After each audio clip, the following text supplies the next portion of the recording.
خبر شامل کرتے ہیں کشمیر سے۔ حریت کمانڈر برہان وانی کی شہادت کو 4 برس بیت گئے۔ بھارتی فوج کے ظلم و ستم سے تنگ آ کر برہان مظفر وانی نے صرف 15 برس کی عمر میں قلم چھوڑ کر بندوق اٹھائی، دم توڑتی تحریک آزادی کشمیر میں نئی روح پھونکی اور اپنے حصے کی شمع جلا کر جام شہادت نوش کیا۔ تفصیلات کے مطابق آزادی کا سودا نہ کیا، شہادت کو گلے لگایا۔ تحریک آزادی کشمیر میں نئی روح پھونکنے والے برہان وانی کی شہادت کو 4 سال بیت گئے۔ 7 جولائی 2016 کی رات برہان مظفر وانی ضلع اننت ناگ کے گاؤں بمدورہ میں اپنے قریبی دوست سرتاج احمد شیخ کے ہمراہ ایک گھر میں مہمان تھے۔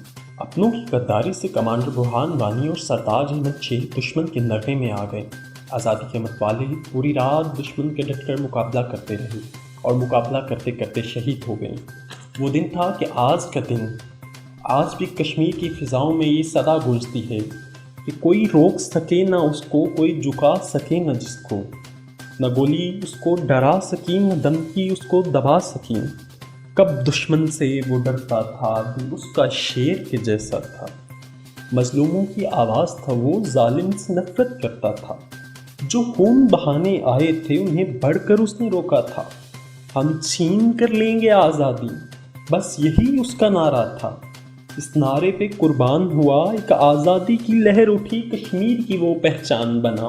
وہ شوق شہادت زندہ ہے، یہ جان تو آنی جانی ہے، ہر دل میں اس کی کہانی ہے، وانی تو لافانی ہے۔